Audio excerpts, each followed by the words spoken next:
all know that the United States of America has the largest economy in the world. And there are a lot of reasons for that. And you know the elements of national power, you know the elements of national security, and clearly an economy is driven by a lot of that. But what a lot of people don't realize is that we have one of the most effective economies in the world, one of the most productive economies in the world. And depending on whether you read PPP reports or whether you look at gross domestic product, which is, of course, you know, the aggregation of every good and every service that's delivered in a year or in a month or in a day or in an hour, the United States of America typically ranks in the top 3 of those. And Norway and Luxembourg, don't ask me to explain Luxembourg, ranks about number 2 in many of those studies. And if you start putting in the petroleum exporting countries, we're generally about number 7. But think about that, $17 trillion a year. And while we're doing that, we're doing it in an effective and an efficient way per hour worked. I would offer there are a lot of reasons for that. Clearly national policy, political structures, representative governments, but I would also offer that we have done something that few nations in the history of mankind have done, and that is to involve a workforce development from very early stages, to have a demand-driven economy, and to have a way of infusing technology, including cyber systems, into what we're doing and into our economy as no other nation does. And there are examples of that everywhere. And you can't check into a hotel now without interfacing with a cyber system. You can't fly on an airliner without interfacing with a cyber system. You can't start a modern automobile without interfacing with about 7 computers. We are technology infused, we're cyber infused, that's producing some very good results for our people in terms of quality of life, and yet I'm a little bit worried. In 2008, the Congressional Research Service published a study addressing education in America. And it looked at this thing that was kind of emerging as a term at the time called science, technology, engineering, and math, or STEM. That study ranked United States 15-year-olds 28th in math proficiency. It ranked those same 15-year-olds in the United States 24th in science. And it reported that we're 20th as a nation in the number of 24-year-olds who earn degrees in natural science or engineering. I offer to you the argument that those facts can't coexist at the same time and in the same space. We can't continue to infuse technology into the economy. We can't continue to be the world's largest economy. We can't continue to be one of the most efficient economies if we don't have the workforce to design, to build, to operate, to maintain, to protect, and defend those cyber systems that we're so reliant on nowadays. Now, I represent an organization that's a 501c3, and there are about 3.6 gazillion 501c3s in the nation. And they're all chartered to do some kind of social good. And with no apology for being an Air Force guy in a predominantly Army audience, the 501c3 I belong to is called the Air Force Association. It was chartered in 1946. A lot of people say, how can you use the word Air Force in your association? Well, we predate the Air Force by 1 year. And the first piece of advocacy of this nonprofit organization was, hey, this wonderful thing in the United States Army called the Army Air Corps, which was born out of the Signal Corps, might do well to be a separate service, and that might make us a stronger nation. And so we advocated for that. And since 1946, we have been advocating for strong national security. Well, when our board of directors read in 2009 that 2008 Congressional Research Service study, we said, wait a minute, there's a problem here, and as someone who is focused on national security and keeping America strong, what are we going to do to address this apparently serious problem with science, technology, engineering, and mathematics education? And as you might imagine, as most chaotic and almost like a Baltic state organization, the board of directors comes together and says, well, what are we going to do? And a lot of ideas were considered. And we said, well, let's do an airplane something. And others said, well, let's do a rocketry something because, by golly, we're the Air and Space Force of the United States. And then someone in the back of the room, we're not even really sure who, said, well, what about this cybery stuff?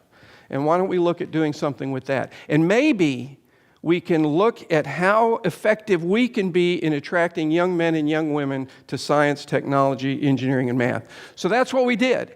And this is a synopsis of that, and that's that congressional research study. And the predominant factor in us creating this thing called Cyber Patriot was addressing what we regard as a serious national security issue. We cannot feed the technical workforce if we don't address this very early.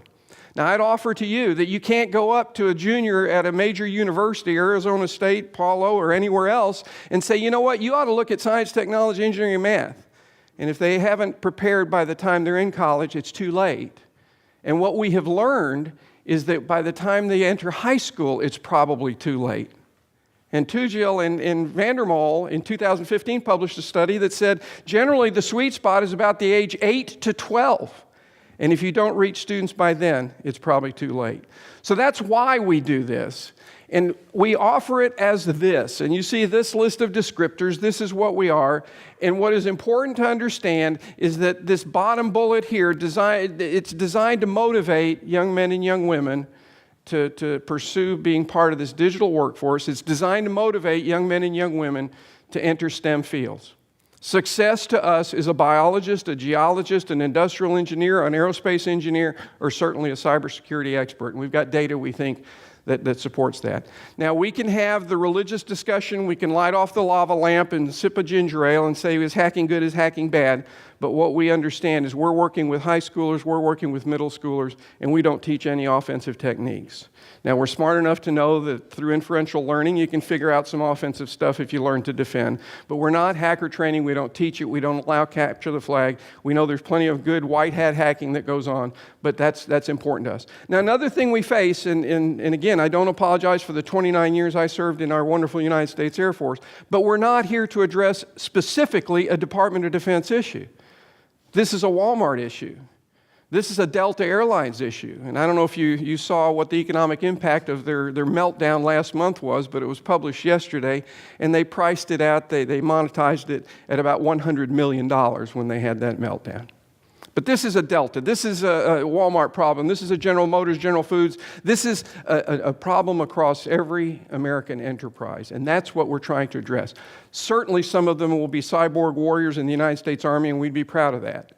But others will be working at Target, and will be working at American Express, and will be working on Wall Street to address a very serious national imperative. Now, we started off this way, and what we learned quickly was that's not enough. So now we look at ourselves this way. And you can see that we have this thing that we've rebranded the National Youth Cyber Defense Competition, because we incorporated middle schoolers into this, because we want to shape behaviors, particularly among females, and I'll say more about that in a minute. We've created a cyber camp program that this past summer grew at a rate of about 200%. 2 summers ago, we did 3 camps. Last summer, we did 26 camps, and this year we did 83 camps throughout the United States. And Cisco and Northrop Grumman and Facebook and our other sponsors hosted a lot of these camps, as did higher education institutions. And then we released our elementary school cyber education program. So I hope I'm invited here next year for the same session, and I will be ready to announce our in vitro cyber education program. Now, this is what we teach, and it's very tempting to get down here, and it's very tempting to talk about vulnerabilities and vulnerability remediation, and talk about firewalls and password policies and all those kinds of things. But don't forget this and don't forget that, because everything we do depends on teaching this cyber ethics principle. And don't do something foolish when you're a 15-year-old that won't allow you to, if you otherwise qualify, get into West Point. Don't do something when you're 16 that will haunt you the rest of your life.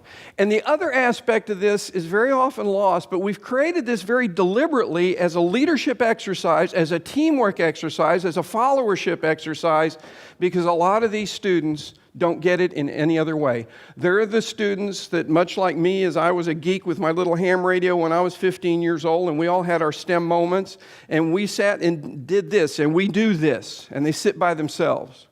Well, regrettably or wonderfully, employers don't particularly value Lone Rangers, and what they value is teamwork and followership. And we consciously structure each season's competition around some scripts where they're working for a fashion company, when they're working for a music company, when they're working for something that is relevant to them, and they take on roles that help them through these problem sets that we present them. And then, of course, we do get down to netiquette and cyber safety and cyber hygiene and those kinds of things. Now, the way it works is it's not magic. It is our secret sauce. We use something called VMware, and we're always looking for other solutions too. And we create virtual network images. And we do Windows 2000, and we do Windows NT, and we do Windows 7, and we do Unix, and we do Ubuntu within Unix. And we create virtual network images. And these images are of typical networks, as you might expect, but they're pretty crummy from a security perspective. And everyone's password probably says password, and every firewall's got every port open, and every user has super user permission, including the employee that just got fired 6 months ago and is still on the network. We encrypt these network images, and we blast them out to the teams around the country, and in fact around the world now. And then on 4 weekends during the winter, we have a client that resides with that image on each of these teams that's competing, and we are reporting real time, receiving reports from each of these teams throughout the country. That team fixed the firewall problem, they get a point. That team fixed the password problem, they get a point. That team unfixed the firewall problem, they lose a point. And they pick 6 hours in which they compete as a team. And again, they're taking on leadership roles and followership roles as they're doing that. Now, our timeline looks like this. And again, we're not apologetic about our relationship with the military departments. So junior ROTC units of all services participate and have teams, and we call that our all-service division. It includes junior ROTC, Civil Air Patrol that you may be familiar with, and U.S. Naval Sea Cadet Corps. And then we have this open division, which is any public school, private school, charter school, magnet school, parochial school, homeschool groups, 4-H clubs, Boy Scouts, Girl Scouts, church youth groups, and they can form teams as well. And then at the bottom, you can see we have our middle school division. Now, these diamond shapes are practice rounds, rounds that allow teams to get familiar with the competition. And then these starred rounds are the actual rounds that I just described to you. And then using our grant money and our sponsorship money, and again, it comes from wonderful corporate benefactors. Northrop Grumman Foundation as our presenting sponsor, and then Cisco and Microsoft and Facebook and Symantec and AT&T and others contribute generously. We use a good bit of that money to host the national finals competition each spring after these teams have fought their way through. And we bring in 28 teams, and we buy their airfare, and we put them up in a wonderful hotel, and we feed them with wonderful food, and they go through several days of competition. And Pat's been to see that, and others have as well, of course. And it's receiving some good attention, and we're proud of the program, particularly that aspect of it. Now, I'm considering, because we're now becoming somewhat global, and we've got teams in Europe, and we've got teams in the Pacific, and teams in Australia, I'm considering building into the scoring algorithm something that accounts for travel distance and travel expense so that we don't have to, but I'm just kidding, of course. Now, growth is not a challenge, and as an engineer, I've done the math, and this is exponential. I mean, as of yesterday, we were at 2,046 for this season, and it continues through October 5th. So I'm guessing we'll top out about 4,000 or 5,000 teams this year. Now, I've reached the age where I cry at Walmart grand opening, so it doesn't take much. But I will tell you, some of these anecdotes I can share with you are fascinating. And I can tell you that there are some anecdotal changing of lives that are going on through this program.